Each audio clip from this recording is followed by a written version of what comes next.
Text by S.E. Hinton. Day 5, Chapter 6.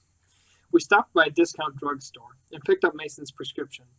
I looked at magazines while Mason called Lem to get detailed directions to his place. It was easy for us to get lost in the city.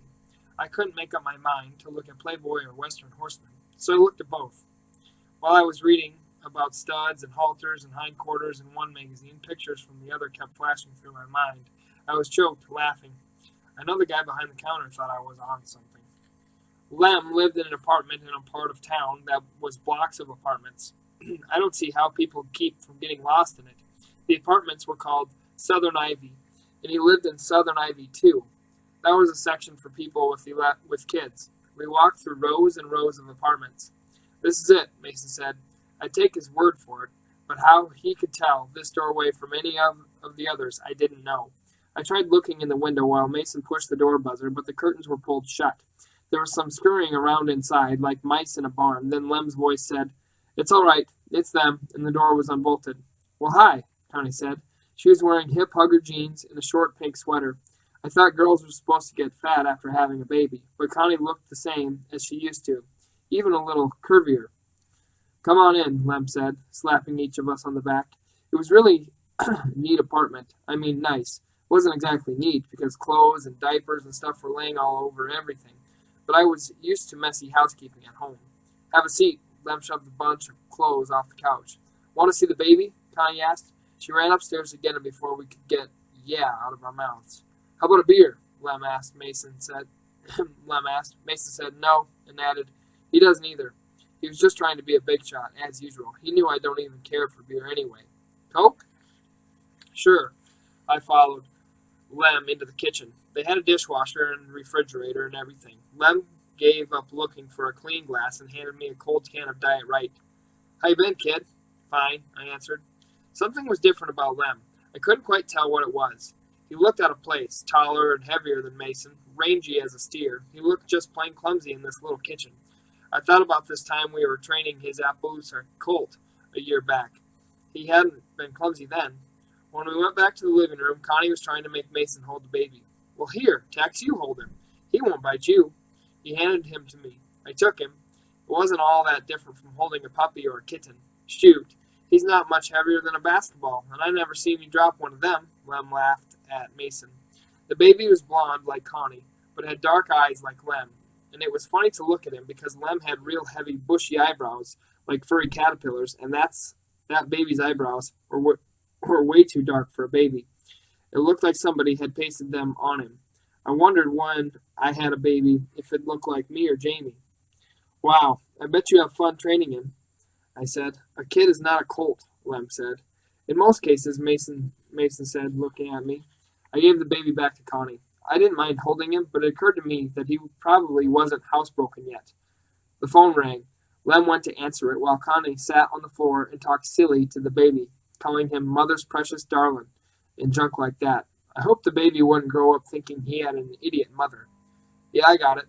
We could hear Lem even though we weren't trying to. "The Holiday Inn? Sure. What time?" "You guys see my new car?" Lem asked after he hung up. "You got a new car?" I asked. Mason said, "Gas jockeys must be getting better wages these days." Lem gave him a funny look. "Honey, you take them for a ride," Connie said cheerfully. "I'll stay here in case the phone rings." The car was a dark blue Pontiac with white insides. "Wow," I said. "It's got air conditioning. Push-button windows? Come on, let's see how fast it'll go." We drove out to the expressway so Lem could get it going fast. I had fun running the windows up and down. Mason was quiet.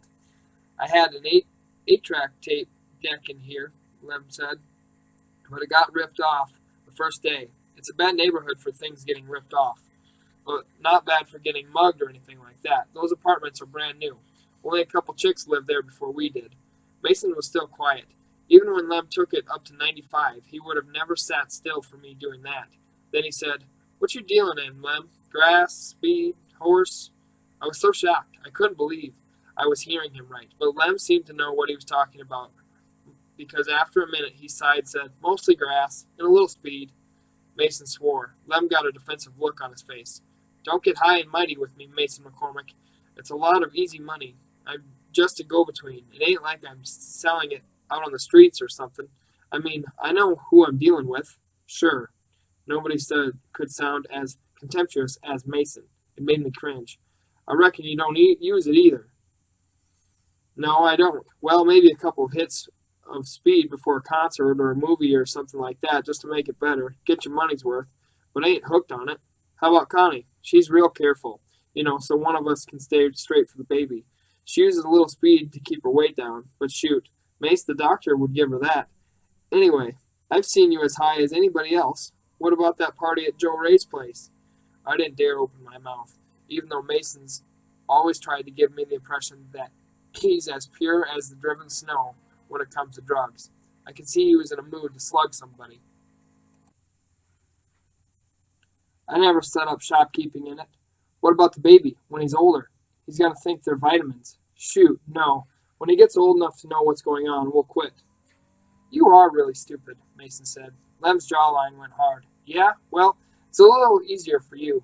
You don't have a wife and a kid looking for you to take care of them. I want a nice place to live and food for the baby, and Connie's so pretty, it's hard for her to do without clothes and stuff. Who am I hurting anyway? It'd be going on whether I was in on it or not. Somebody else would just be making a couple of $100 a day, and that, buddy boy, is what I'm making. I guess you could turn that down, couldn't you? Yeah, I could, Mason said, but I could tell he was just sick at the thought of all that money. Well, maybe you could. You don't have people depending on you. What do you think he is? Mason jerked a thumb toward me. A baboon?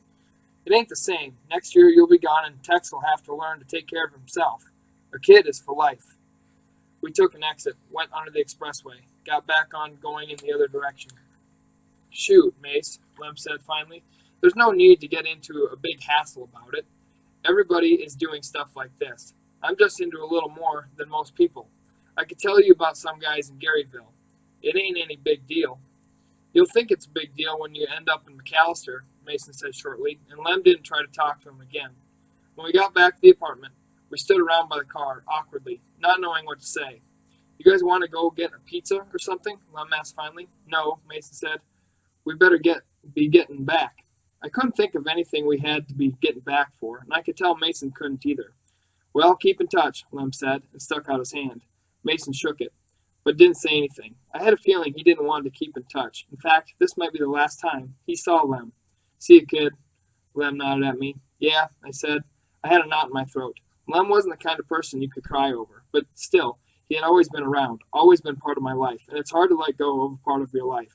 You can drive, Mason said. He figured that would take my mind off Lem, and it did, a little bit. I always knew Lem wasn't the brightest guy I'd ever known, but I've never figured him for an absolute moron. Mason wouldn't change the subject, no matter what I'd say or do, even 50 miles an hour in a 35 zone. See what I mean? He said suddenly.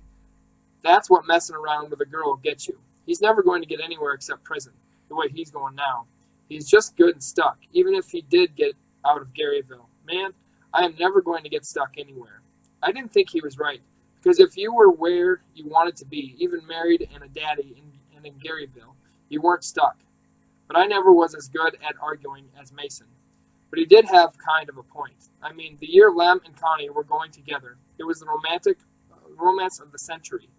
Even kind of Romeo and Juliet, since their folks did everything they could to break them up.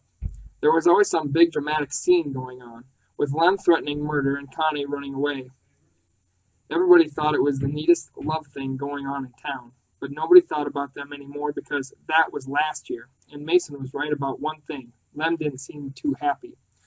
Gosh, is he dumb, Mason said for the 100th time. I saw a guy thumbing a ride up ahead and figured it would be a good way to finally switch the subject. I swerved over to the side of the road. He was a young guy, not a whole lot older than Mason, small, built, wearing sunglasses and clothes that didn't seem to fit him too well. There was something funny about his hair. It was a muddy brown color, but the color didn't stop at his neck, where his hair did. It splotched on down into his collar. He must have dyed his hair, I thought. Weird. Mason slid over to the middle to make room for him.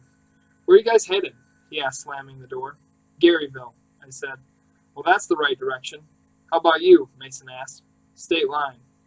He was from around here. It's usually pretty easy to tell an out-of-stater. He kind of reminded me of somebody, but I couldn't think of who. I wish you guys were going further than that, he said. Now there was another weird thing. the way he said that, like a statement or an order, not like a request. Suddenly I felt Mason freeze. He didn't move a muscle, or say anything, or change the expression on his face. He just quit breathing. I think it'd be nice if you kept on going to the state line, the hitchhiker repeated. And when I glanced over him, I saw he had a gun pointed at Mason's ribs. He kept on staring ahead of us down the highway, a funny kind of little grin on his face, and I saw that he'd been wrong about him being not too much older than Mason. You don't have to live a long time to be old. Just take it easy, he went on. I took it easy. There didn't seem to be anything else to do. I wasn't scared. I didn't want him to shoot either one of us, but so far he hadn't, and I tried keeping my mind on the road. Isn't this a little extreme? Mason said in the coolest voice. I mean, sooner or later somebody would have been going to the state line. The hitchhiker laughed. It was amazing how normal he sounded, like Mason had just told him a funny joke. Yeah, well, I couldn't wait till later. I got people looking for me. I could have been long gone by now, but I thought I had business. Yeah, he repeated, I had business to take care of. After a minute of quiet, he said, It's loaded, in case you're wondering. There's no doubt in my mind, I said firmly. I was trying to think of something to do. Run the truck into the ditch, speeding so a cop would stop us, but nothing seemed safe enough.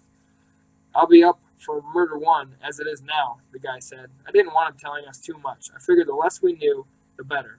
But he was in a talkative mood, and I wasn't in a position to say shut up. So I haven't got a thing to lose. Keep that in mind. Not that I like killing people. Both times it was a case of have to.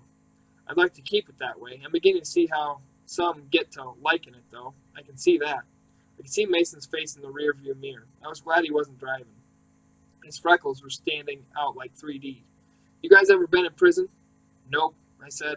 Well, I'm going to give you a piece of advice. Kill somebody as soon as you get there. Because if you're a big guy or old enough, just beat the crap out of somebody. But if you're young, kill somebody right off the bat. Then let them know you'd do it again. People leave you alone then. That is the way to make it high society in the joint. I was thinking about Pop being in prison. No wonder he never talked about it, locked up with people like this. How did he ever stand it? I guess this isn't doing much for your ulcer, huh? I asked him. I said to Mason. He managed something that passed for a grin and he shook his head. Shut up and drive, cowboy, the hitchhiker said. He didn't want us to make a move. He didn't, okay. We drove on through Garyville. The highway runs right through the outside of town. We drove past a dozen people who knew us. Kids hanging out in front of the car wash, sitting on their cars or in them. A bunch of people honked or waved at us. Somebody gonna think it's weird or strange? A stranger in the car? The guy asked. No, Mason said and cleared his throat. We pick up hitchhikers all the time. I think we're going to give it up, though, I said, and the guy laughed his head off. I should have been gone a day ago. He started up his monologue again. If one person does all the talking, that's a monologue. That's one thing Miss Carlson taught me. If two people are talking, it's dialogue. I wondered what you'd call one person talking and persons sweating. I wondered. But I thought I had business. Waited for it for years. The big revenge trip. And when it came right down to it, it was nothing. He was talking to himself, not us, like we didn't count. Like we were dead already. Him lying there, looking up at me, and he says, get it over with. And it was like all the air out of a balloon. All these years of planning, waiting to dig the look on his face, and then I just didn't feel like finishing it. Not that I gave a dang about the son of a gun. I was just too plain bored. And to think I could have been planning something constructive all this time, like the quickest way out of the country. A highway patrol car had been behind us for the last mile. I didn't know how to get Mason to glance in the rearview mirror without tipping off the hitchhiker. I increased the speed just a little, and the guy said, a mile an hour more, and he's dead. Mason grunted as the gun was jammed into his ribs. I slowed down. And I know about Smokey, too, so just stay cool. I swallowed a sigh and waited for the patrol car to pass us. I've never been driving the speed limit yet that a highway patrol car didn't scoot on by. But it just stayed behind us, a few car lengths behind us, probably just waiting for the chance to pass. We were on a 2-lane highway going around bends and up hills. There wasn't a whole lot of chances to pass. I was getting fed up. I hate being nervous. I needed a natural condition for me. If it had been just me in the truck with the creep, I wouldn't have been so tense. But Mason was giving off tension like sound waves, and I could just imagine what was happening to his stomach. It really bothered me to know that he was scared. This might be my last day alive. It hadn't been exactly the most fun-filled so far. The hitchhiker turned to look. I put my foot on the brake and tried shoving it through the floor. I spun the steering wheel like it belonged to a boat instead of a car. The truck whirled around and slid like a panicked horse. It skidded across the road and teetered on the edge of the ditch for what seemed like an hour. Every single thing that had ever happened to me flashed across that windshield like a movie. It almost turned over, then rocked to a slanted standstill, half in the ditch. The hitchhiker slung open the door and leapt out before he stopped moving. Mason had reached out to brace himself on the dashboard, but changed his mind suddenly and got his head cracked good. I reached out with one arm to keep him from sliding out the door into the ditch. The hitchhiker grabbed his other arm to drag Mason out with him. Our eyes met for a second. I didn't look at the gun, but I knew it was pointed my way. Danged if he was going to get Mason out of that truck to use as a shield. Not if I could help it. He didn't shoot. I think he didn't want to waste the time or the bullets. He must have known he'd need all he had left of both. Already I heard the police shout a warning, heard the first crack of a pistol like a huge firecracker. I hauled at Mason's arm, determined to keep him inside. The hitchhiker let go and gave me a funny little cat grin before he disappeared back of the truck. All that happened in about 3 split seconds. Then Mason jerked me down across the seat with him. "You want to get shot?" he whispered hoarsely. I hadn't even thought about the police accidentally shooting us. The window of the open door shattered and disappeared. The firecrackers were bursting in uneven strings now. They didn't sound anything like hunting shots. We hugged the seat covers, and I thought this is probably what it was like to be in a war, wondering if I had a gun. Would I climb out and join in? We lay there piled up, just moving enough to breathe, even after it was quiet. "You kids all right?" A policeman peered in the window. We sat up slowly, and after a second we climbed out the door. There were about 3 highway patrol cars there, and 2 more cars that must have been unmarked cop cars, because they were full of police. The police radios were scratching and spitting like a den of angry cats. Sirens were going. The police were yelling back and forth at each other. But after the shooting, it almost seemed quiet. Mason walked to the back of the truck and hung onto the sides of the truck bed, resting his head on his wrist, gasping. "He was holding a gun on us," I said to the policeman, keeping an eye on Mason. He was in bad shape, and now that it was all over, I was a little shaky myself. He was going to make us drive him to the state line. The cop nodded. "There's been an APB out on him. Somebody spotted you guys picking him up and called us. He escaped McAllister early yesterday, killed the trustee while he was at it. Then he got to the city and shot a guy there. That one's going to make it, though. That was a real risky stunt you pulled, kid. That punk would have killed you without batting an eyelash." He wasn't telling me anything I didn't already know, but hearing it made it scarier. "I would just as soon have witnesses," I said. "Well, you're brave, real stupid, or real lucky," said the cop. "Yeah, I've been hearing that all my life," I told him. "Oh, geez," Mason groaned. He had straightened up and looked around just as a couple of highway patrol guys moved away, and you could see the hitchhiker laying there on the brown grass not 4 feet away. There was a red stain on his Levi shirt and a bigger stain spread on the grass under him. I started toward him. "Tex." Mason reached out to stop me. I shook him off and went on. His sunglasses had fallen off, but nobody had shut his eyes yet. He was staring up at the sky. He couldn't see anymore, with a bitter expression in his strange-colored eyes. I felt funny looking at him, almost crying. He wouldn't be dead if it wasn't for me. Then I pictured Mason laying there, just like that. I didn't feel like crying anymore. I walked back to the truck. Mason was talking to a policeman, but he broke off long enough to say, "Did you have to go take a gawk?" "Yeah," I said, "I did." I think we were there at least an hour more, telling the same thing over and over again, answering the same questions, talking to a dozen different people, including a couple of newscasters that showed up out of nowhere.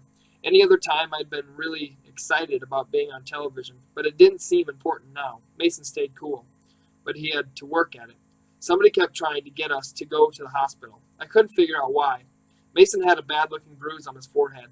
When I asked why he'd let go of the dashboard at the last minute, he said, "I'm not about to break my arm going into the season." That was what I'd call basketball fantasism. I had a sore chest from getting thrown into the steering wheel. I'd probably be really sore tomorrow, but neither of us was hospital cases. They seemed to think we should go because we had a bad scare. I never knew you could end up in a hospital from being scared. The ambulance came for the body, and gradually the police started clearing away. The traffic that had been blocked up was moving again, slowing down as it went past like we were some kind of circus. Mason had quit shaking except for a little shiver once in a while. I was beginning to think he'd be okay after all, when he asked one of the policemen if he knew what the hitchhiker had been in prison for. Assault, last time. He'd been in jail before. Hey, Ralph, you know what Jennings went into the can for the first time? Yeah, the other cop came over. A friend of mine busted him the first time. Drugs. Mason went as white as a sheet, walked to the front of the truck, and threw up. The policeman told me it was delayed shock. I agreed with him, since the alternative would be telling him about Lem. It was way after dark when we finally got headed home. I'm glad of one thing, I said. They didn't ask to see my driver's license. Mason half laughed and half sighed. Texas, he said.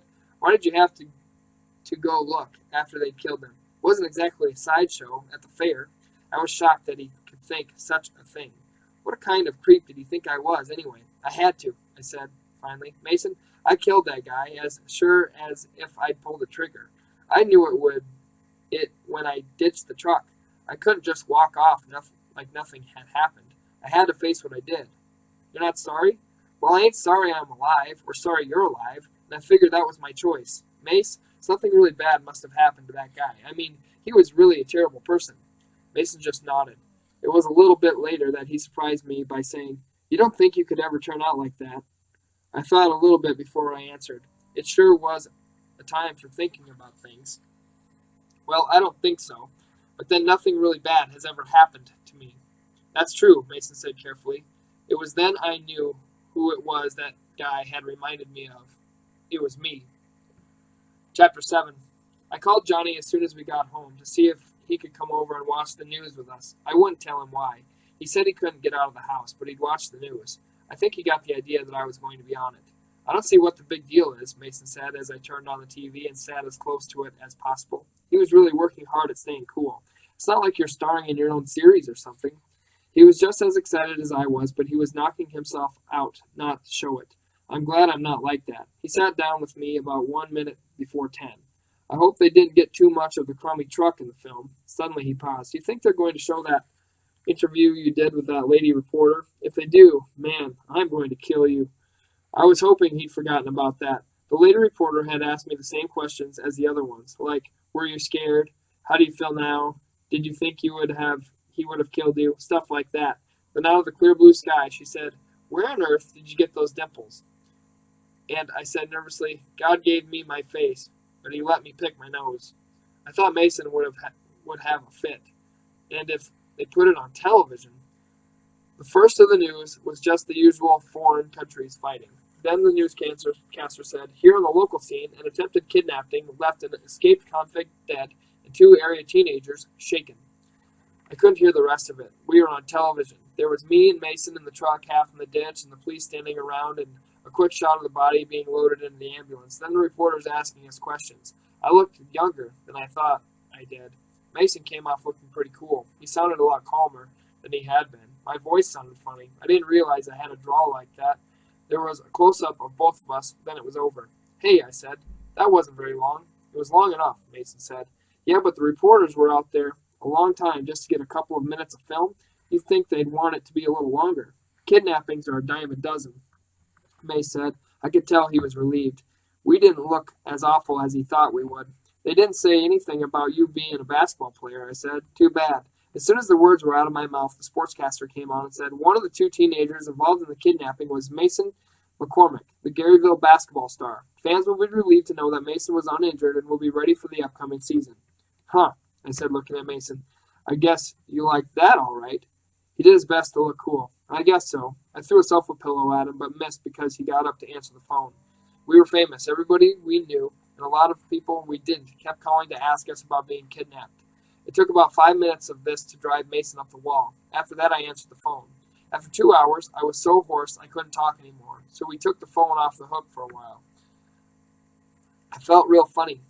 It had been a long day, and it was after midnight, and I could tell I was tired, but I was so wound up I could actually feel the nerves humming along in my body like charged electric wires. Mason, who would usually kill for his 8 hours of sleep, sat around and drummed his little fingers or got up and paced around like he's a chained dog. Texas, he said finally. He looked kind of sheepish. You still got that joint Lem gave you a while back? Yeah, I whispered. I went and got it out from under the mattress. I handed it to him. Mason looked at it a second, then went to light it on the kitchen burner. He came back in and sat next to me. Lem would love to see this, I croaked. I wondered if I was going to be able to talk again. Mace leaned back and closed his eyes. Yeah, I just bet he would. I inhaled, held it, and passed the joint back to Mason. Grass isn't my favorite high, but I'll say this for the stuff. It really puts me to sleep. Mason choked a little on his next hit and wiped his eyes. I'm going to have to smoke myself silly before I quit feeling that gun in my ribs. Well, that'll only take a couple of puffs, I said. We started laughing. It wasn't that funny, but you know how you get when you're doing dope. I think that's the first time me and Mace ever just sat down together and got stoned. It was a weird ending to a weird day. I almost went to sleep on the couch. I watched Mace walk across the room and drop the phone back on the receiver. It looked like he was moving in slow motion. I'm going to bed, he said. I nodded, unable to get up. The phone started ringing again. Oh, heck, Mason's voice was squeaky from the grass. I could do without this famous stuff. He answered the phone, and even across the room I recognized the voice that said, What have you been doing? It's 2 a.m. Mason looked at the phone in his hand for a second like he couldn't believe what he was hearing. Then he said, What have you been doing? It's the 1st of November. It was Pop.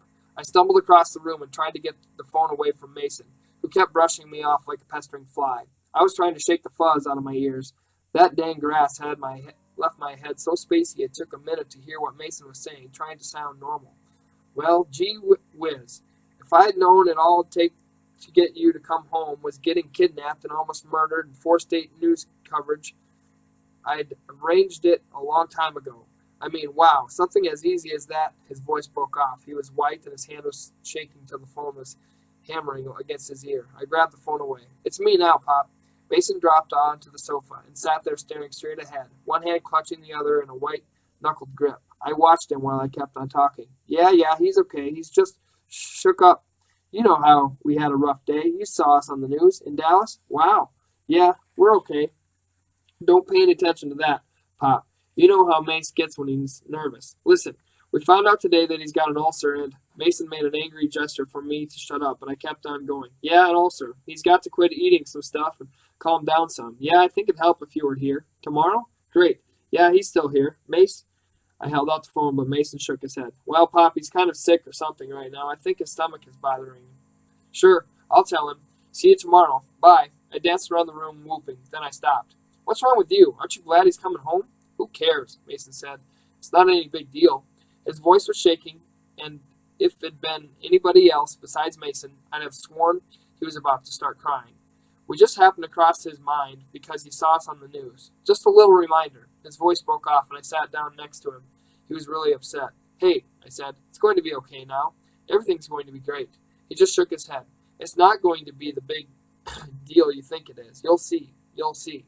I put my arm across his shoulder and patted him, and he was stoned enough to let me. Poor Mace had been through a lot that day. What with his ulcer and Lem and that hitchhiker and being on the news, so I didn't argue with him about Pop.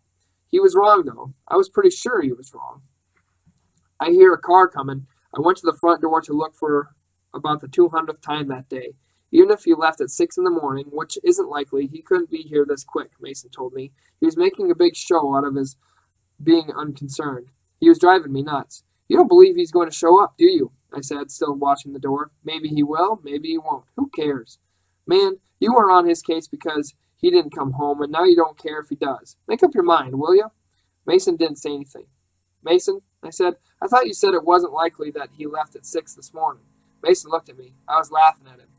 He fought with himself for about 2 seconds before he jumped up and tried to beat me out the door. Pop barely had time to get out of the station wagon before we were all over him. By the time we all got through the hugging and dancing around and laughing, we were back in the house. Pop stood still for a second and looked us over. Boy, have you two grown. He seemed slightly shocked. Mason was taller than he was by a couple of inches. Then he said, either that or I've shrunk. We all laughed, but all of a sudden it hit me that Pop was a completely separate person from us. I don't know exactly how to explain it. He was just the same as he always was, but he was unconnected, almost like he was a visitor. We had barely got him unpacked, and the major news rehashed when Mason asked, how long are you going to stay this time? It was like he was mad at himself for being glad Pop was home. I figured he'd start something like that, but wasn't expecting it so soon. I felt like slugging him. Mace, I don't blame you for being irritated with me. I was shocked myself when I realized how long I was gone. A month seems like a week used to. Time sure is getting screwy the older I get. Anyway, I quit rodeoing for good. No kidding, I said. Mason said, I'll believe it when I see it. Honest, kid, I quit last spring. Then a guy I knew talked me into going to New Mexico to mine for uranium. That was where I was this summer. I'm too old for rodeo. Have been for years. But I loved it. It's changed a lot. What with the team leagues and the rodeo schools, I never expected to make a fortune at it. But now, even having a good time costs money.